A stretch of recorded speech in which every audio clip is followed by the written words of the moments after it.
Akia The Skyline គឺជាគម្រោងអភិវឌ្ឍជំរកដ៏លេចធ្លោមួយដែលមានទីតាំងស្ថិតនៅតំបន់វាលវង្សខណ្ឌ7មករារាជធានីភ្នំពេញប្រទេសកម្ពុជា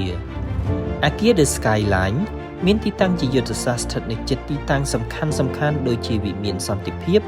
Akia Watana Capital Akia Canada Tower ផ្សារធំថ្មី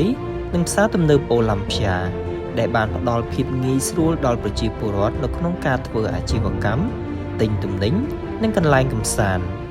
វាបានបញ្ចប់ការសាងសង់នៅក្នុងឆ្នាំ2018គម្រោង Freehold នេះរួមមានប៉មលំនៅឋានចំនួន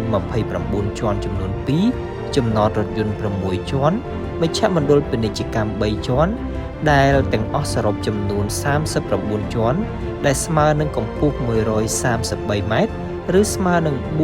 436ហ្វីតការអភិវឌ្ឍបានផ្ដល់ជូននៅយូនីតលំនៅឋានចំនួន792យូនីតរួមមានប្រភេទបន្ទប់គេង1ដែលមានទំហំ55ម៉ែត្រការ៉េប្រភេទបន្ទប់គេង2មានទំហំ75ដល់79ម៉ែត្រការ៉េនិងប្រភេទ Penthouse ដែលមានទំហំ130រហូតដល់215ម៉ែត្រការ៉េអត្ថប្រយោជន៍និងមុខងារគ្រឿងបរិក្ខារពេញលេញជាមួយនឹងទូខោអាវ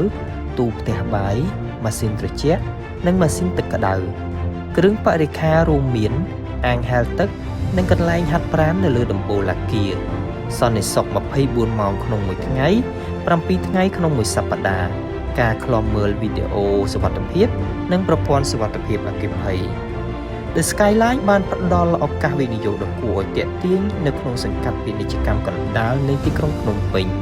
ដោយរួមបញ្ចូលគ្នានូវការរស់នៅបែបទំនើបជាមួយនឹងការលើកទឹកចិត្តផ្នែកហិរញ្ញវត្ថុដ៏គួរឲ្យទាក់ទាញទីតាំងយុទ្ធសាស្ត្ររបស់វានិងបរិក្ខារដ៏ធំទូលំទូលាយនិងជាជម្រើសដ៏ពិសេសសម្រាប់ម្ចាស់ដែលអាចបត់បែនបានធ្វើឲ្យវាក្លាយជាជម្រើសដ៏ទាក់ទាញសម្រាប់អ្នកវិនិយោគទុននិងអ្នករស់នៅ